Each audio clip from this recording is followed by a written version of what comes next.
ये जमाना बा। पहले के जमाना में कोनो लड़की बेचारी रोवतिया और रो रो के अपने भौजाई से को बात कहलस का कर कही तो भौजी भैया जी से कही तो भौजी भैया जी से कही दे मोरी गाँव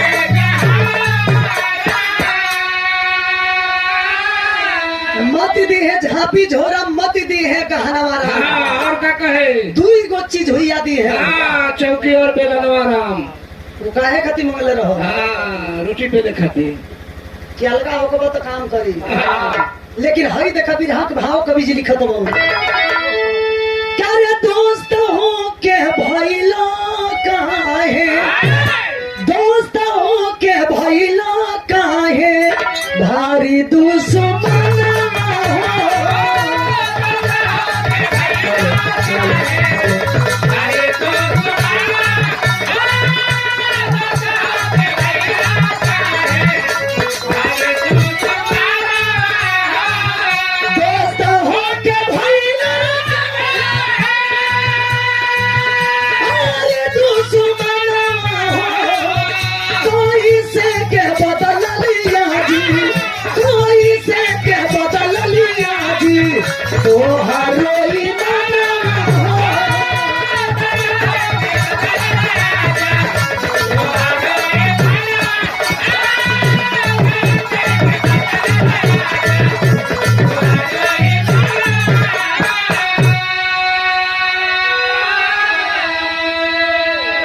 नीचे बैठ के इंतजार करता कि नागिन हमरे मित्र के डसे खाती कब निकली।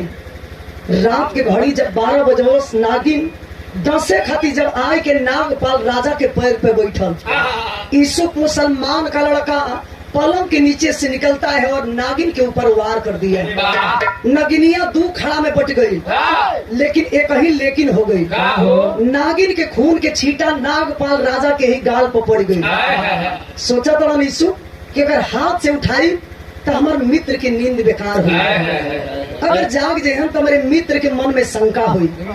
तलवार के नोक से जब खून के साफ करे लगलो तो हई देखा विधाता के खेला, नागपाल राजा की नींद टूट गई।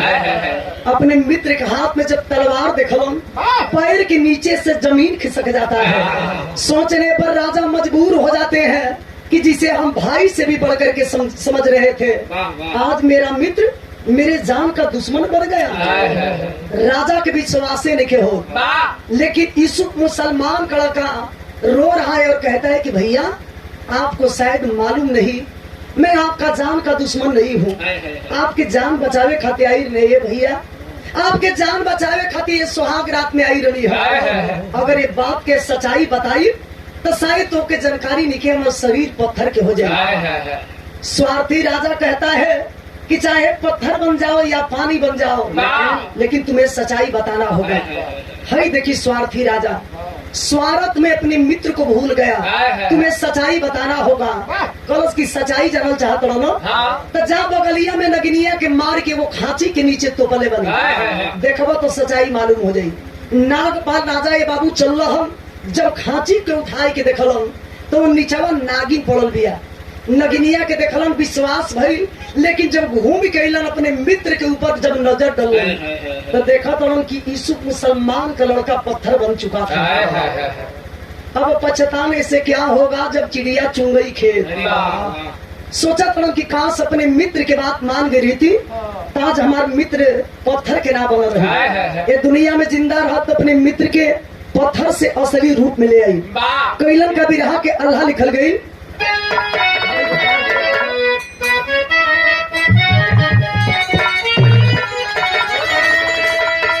है राम अरे रोवे राजकुमार नहीं, अरे आवेला चयन बाबू,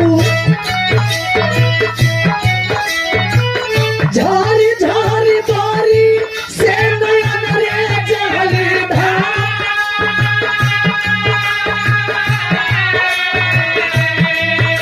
अरे ये कबीर मुहावा से बोली दे तमी तबाई बाबू, ना पकार भैया भैली गलती हो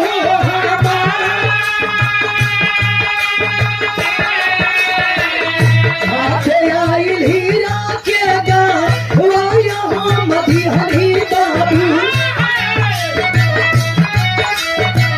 सारथा नदी हो निबिरतिया रे दिशा।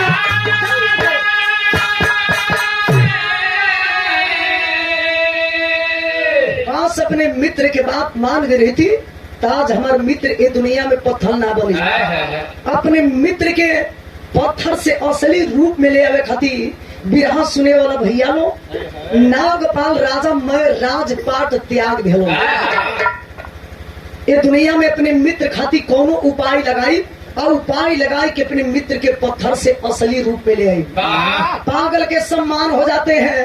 उपाय लगावत लगावत जब कोनो उपाय ना लगल तो बहुत दिन के बाद जैसे वहां तक पगला गई बड़ा राजा, फाटल पुरान कपड़ा, वो बड़का बड़का दाढ़ी, बड़े बड़े झोटा, पागल के सम्मान राजा जाए के वही जंगलवा में बरगदवा के पेड़वा के नीचे सुतल। फिर रात